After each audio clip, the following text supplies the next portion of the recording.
बहुत समय पहले की बात है, जब बलि प्रथा का प्रचलन जोरों पर था। लोग देवी देवताओं को खुश करने के लिए बकरे की बलि चढ़ाया करते थे। उसी समय कुछ लोग बकरों का कान भी काट कर उन्हें छोड़ दिया करते थे। जिस बकरे के कान को काट कर छोड़ा जाता था वो देवी शक्ति से संपन्न मां काली का बकरा होता था, जिसे कोई भी डर की वजह से छूता नहीं था।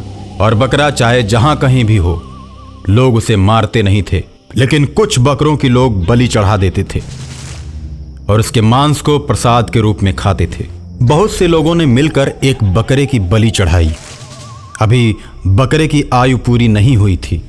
आयु से पहले मरने के चलते बकरा भूत बन गया और एक बड़े से बकरे में उसकी आत्मा प्रवेश कर गई। अब वो एक भूतिया बकरा बन गया।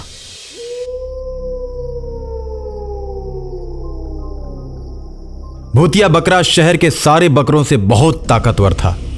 वह बस नाम का बकरा था, लेकिन शक्ति के मामले में शेर की तरह था। बकरों की बलि को चढ़ता देख वो दुखी था और उसने सोचा, मैं अपने भाइयों की रक्षा करूंगा। इंसान मेरे भाइयों पर बहुत ही जुल्म करते हैं। अब मैं जुल्म को बर्दाश्त नहीं करूंगा। बहुत हो चुका। मेरे बहुत से भाई मारे जा चुके हैं। मैं उनके ऊपर किए हुए अत्याचार का बदला लूंगा और उनके बलिदान को व्यर्थ नहीं जाने दूंगा। ऐसा मन में सोचकर जहां भी मांस बेचने वालों को देखता वहीं पर रुक जाता। मांस बेचने वालों को अकेला पाते ही वो बकरा उनको मौत के घाट उतार देता। बहुत से कसाईयों को वो बकरा शहर में भी मार चुका था। शहर में बकरे की चर्चा होने लगी कि बकरा शेर की तरह जिधर से भी गुजरता है।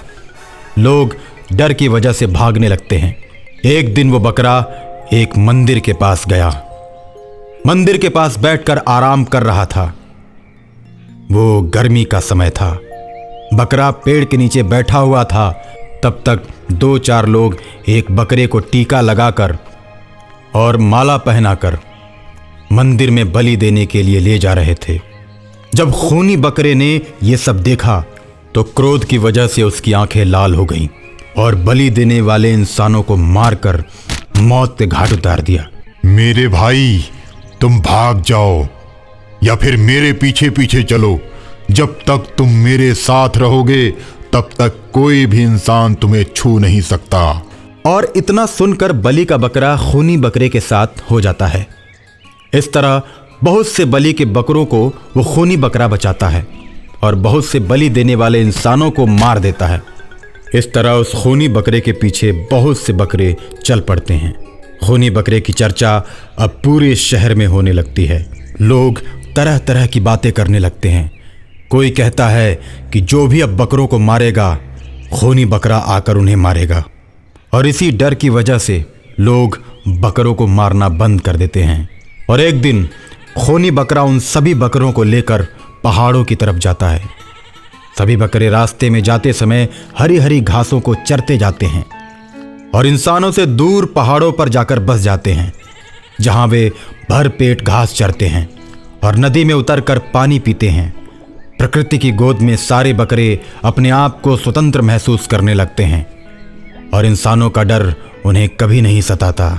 सारे बकरे उस पहाड़ों की वादियों के बीच, उस हरियाली के बीच खुशी और आनंद से जीवन जीने लगते हैं और अंततः उस खूनी बकरे को अपना राजा घोषित कर देते हैं।